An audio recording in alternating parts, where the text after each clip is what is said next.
Hello, hello. Alors aujourd'hui, on se retrouve pour le récap de mes 5 dernières années sur Terre. Donc il y a une semaine tout pile, j'ai fêté mes 25 ans.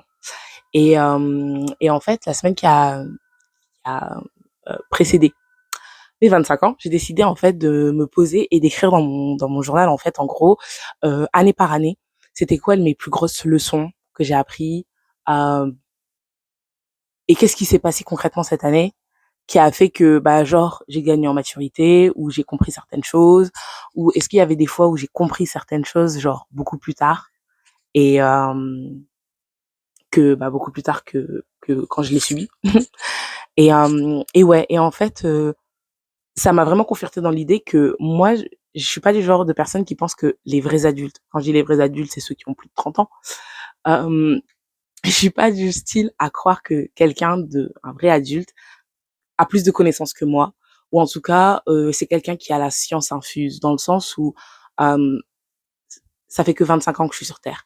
Mais en fait, j'ai vécu tellement de choses entre les traumatismes, les blessures, les joies, les peines, tout ça, que en fait, moi, je suis persuadée que de ce très jeune âge et bel âge, eh ben moi aussi, je peux apporter ma pierre à l'édifice. Donc ça, c'est ma pierre à l'édifice.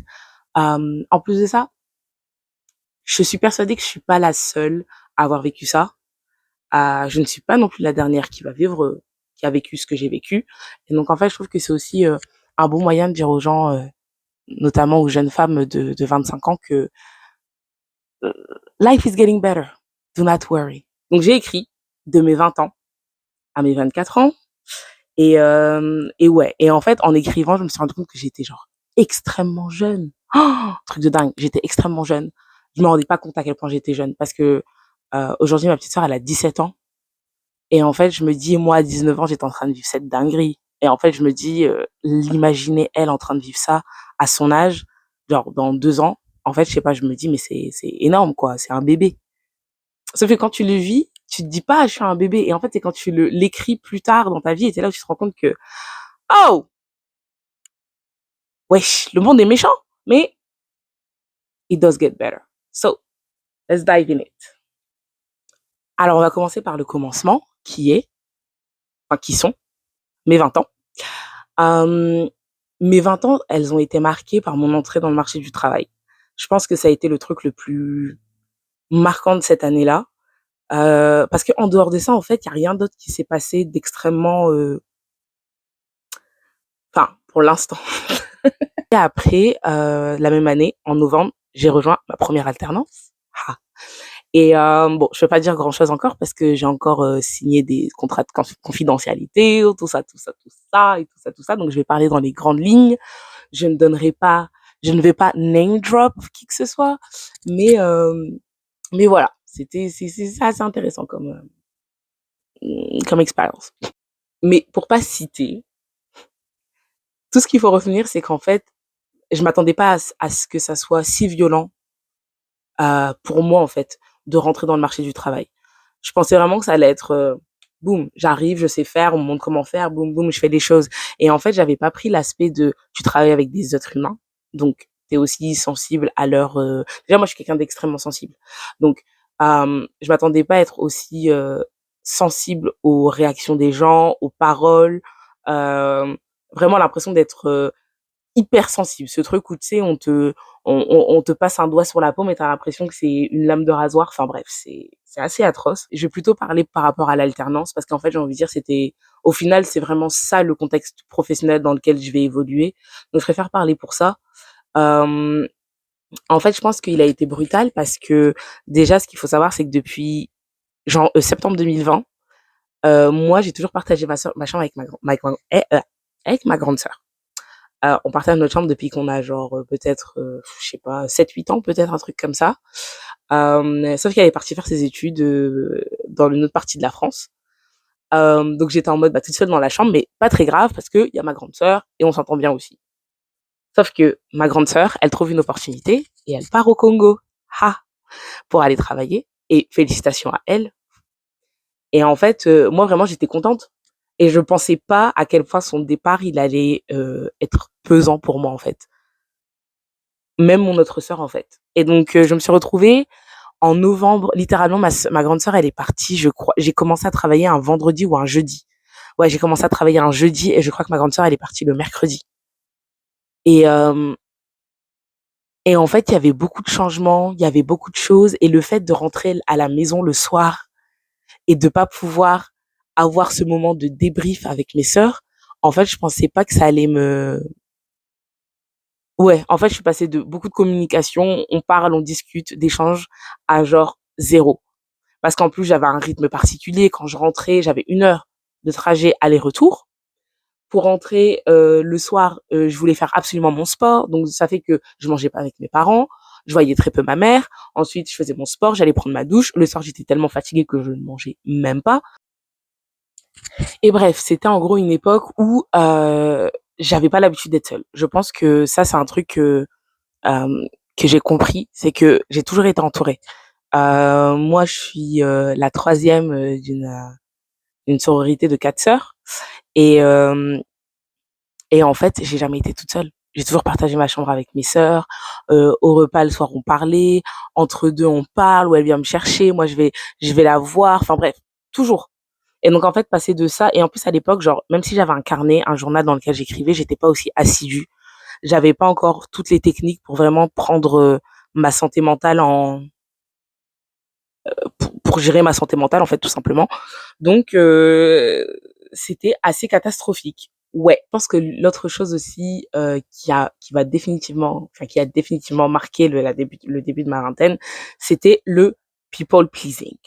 En gros, ce besoin en fait constant d'être validé par les autres en fait. Euh, et ça commence jeune. Hein. Moi, je pense que ça commence forcément avec les parents. Ça commence tout simplement forcément avec les parents. Et en fait, généralement, le people pleasing, je trouve que ça va aussi main dans la main avec cette peur de l'échec, ce perfectionnisme aussi. On n'a pas envie de décevoir les autres, donc on se met une pression sur nous-mêmes. Bah à l'époque, je ne savais pas que j'avais ça. Je ne savais pas que j'avais ça à l'époque. Et donc c'était un peu la galère. C'était un peu beaucoup la galère parce qu'en fait, euh, le truc c'est que personnellement, dans un contexte plus personnel, moi j'ai toujours été quelqu'un qui sait s'affirmer. Je sais me défendre, je sais m'affirmer, je sais enfin voilà, si besoin, il y a pas de souci.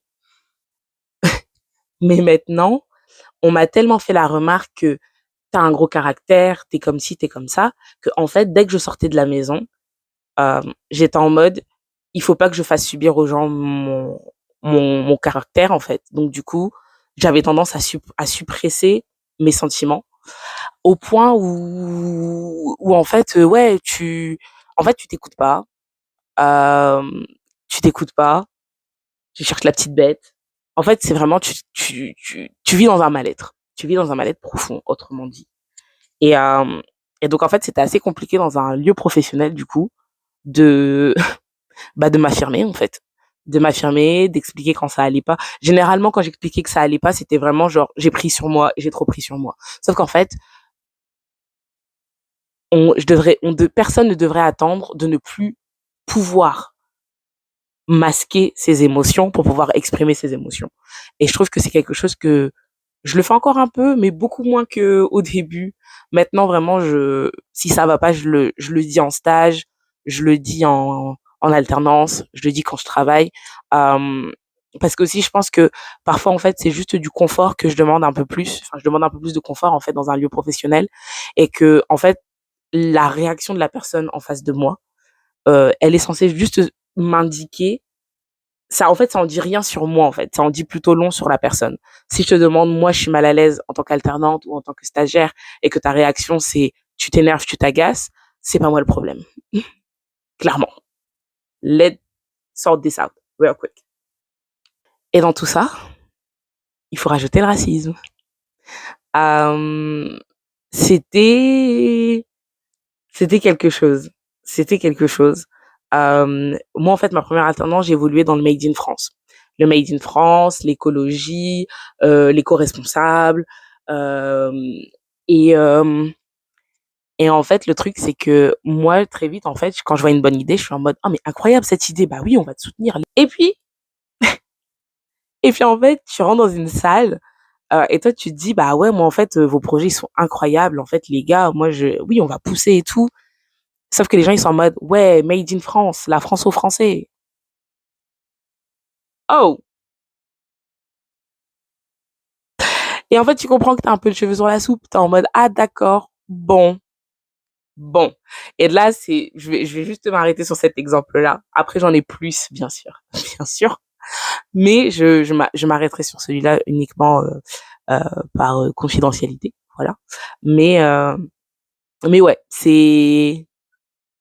je pense que ça m'a vraiment. Donc déjà, en fait, t'as l'impression d'agoniser. Je sais pas comment expliquer ça. T'as du mal à exprimer tes sentiments parce que t'as l'impression que quand t'exprimes, j'avais l'impression que quand j'exprimais mes sentiments, euh, enfin, j'avais déjà moi-même en fait personnellement, j'invalidais mes sentiments. Et en plus de ça, du coup, j'avais peur d'aller vers les autres avec mes sentiments parce que je me suis dit, ils vont mal le prendre. Donc en fait, j'ai gardé pour moi. Et en plus de ça, tu rajoutes le fait que je pouvais en parler à personne. Et tu rajoutes le fait que j'étais une people pleaser. C'était chaotique. C'était chaotique. Clairement, mes 20 ans, c'était quand même assez le chaos. Mais il y a eu quand même des bonnes nouvelles. Et notamment, bah, mes 20 ans, c'est aussi mes premiers salaires. Mes 20 ans, c'est mes premiers salaires. C'est la Cosette que j'étais, qui n'est plus. Parce que ma grande sœur, elle m'appelait Cosette. En vrai de vrai, pendant longtemps, ça m'a fait mal parce que oui, les gars, j'avais pas de thunes. Et en fait, quand je suis passée de genre ça à avoir des vrais salaires, j'étais vraiment en mode waouh, incroyable. Et donc ouais, premier salaire, j'ai épargné pour la première fois à mes 20 ans. J'ai épargné pour la première fois.